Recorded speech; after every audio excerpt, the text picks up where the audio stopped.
महाराज जी के आज के विशेषांक में रक्षा सूत्र परिवार के सभी सदस्यों का हार्दिक स्वागत है। बाबा जी के भक्तों को राम राम।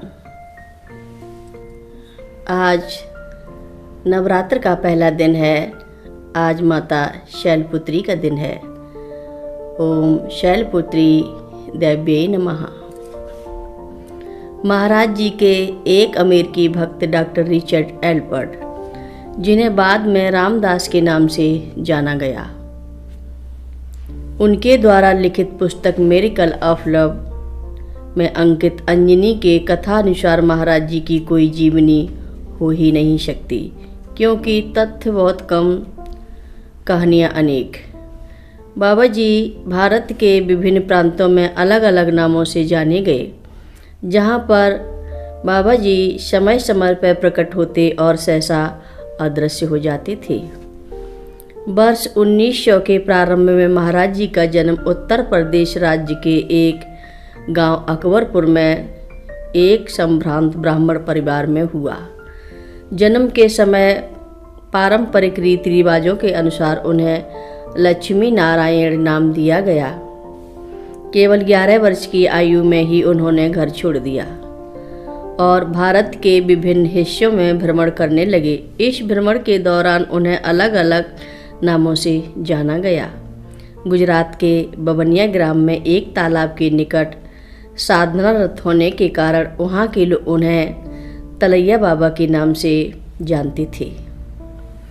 श्री माँ से महाराज जी उन दिनों की चर्चा करते हुए बताते थे कि जब गांव की महिलाएं घूंघट निकाले सिर पर पीतल की गगरी रखकर तालाब से पानी लेने आती, तब उनको देखा करती थीं।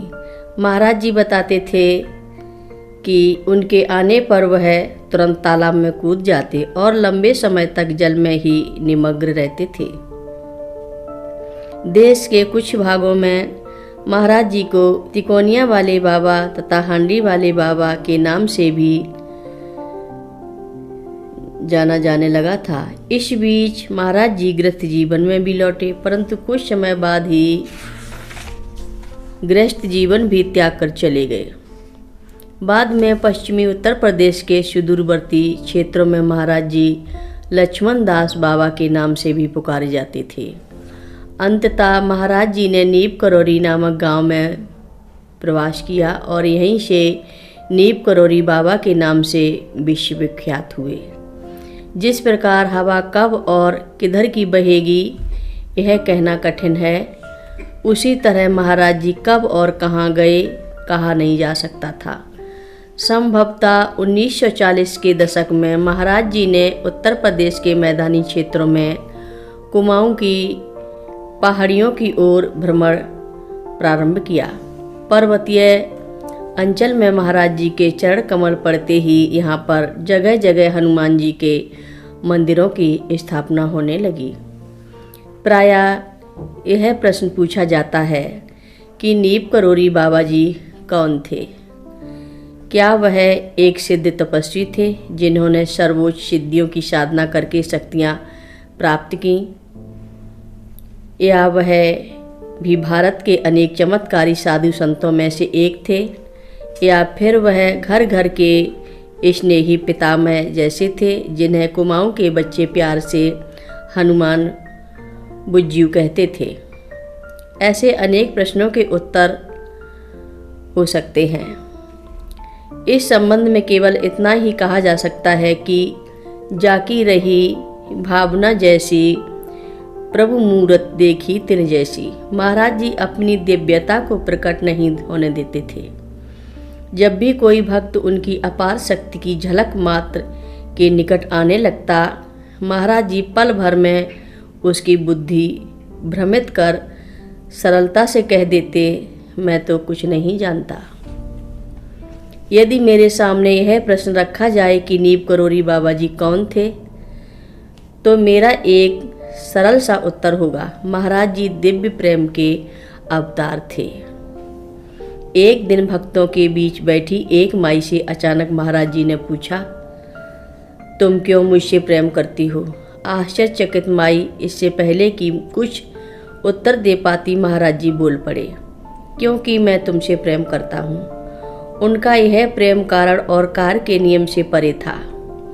ऐसा प्रतीत होता था कि उनकी कृपा और करुणा की अविरल धारा के लिए ना तो कोई कारण था और ना ही कोई विशेष समय। अपने जीवन काल में मुझे महाराज जी के दर्शन 10-11 या उससे कुछ अधिक बार ही हुए थे। जब मैं बचपन में अपनी माँ के साथ कैची आश्रम जाया करती थी, उन दिनों आश्रम में 1 या 2 कक्षा के अतिरिक्त कुछ मंदिर और साधारण सी कुटिया ही हुआ करती थी।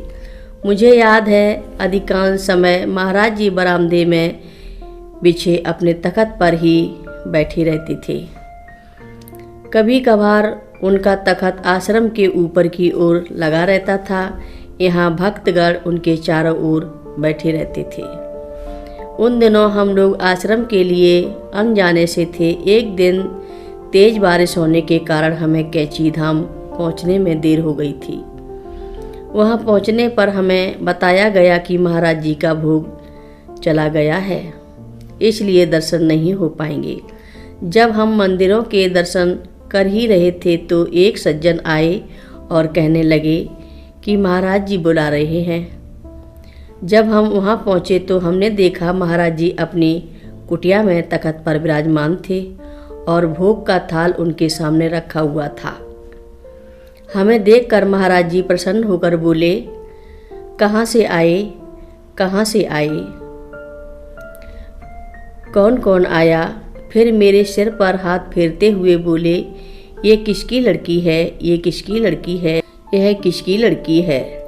कथा लंबी है, आगे की कथा सभी भक्तों को अगले भाग में सुनाएंगे। महाराज जी की कथाएं सुनने के लिए सभी भक्तों का धन्यवाद। महाराज जी सभी भक्तों पर अपनी कृपा दृष्टि बनाए रखें।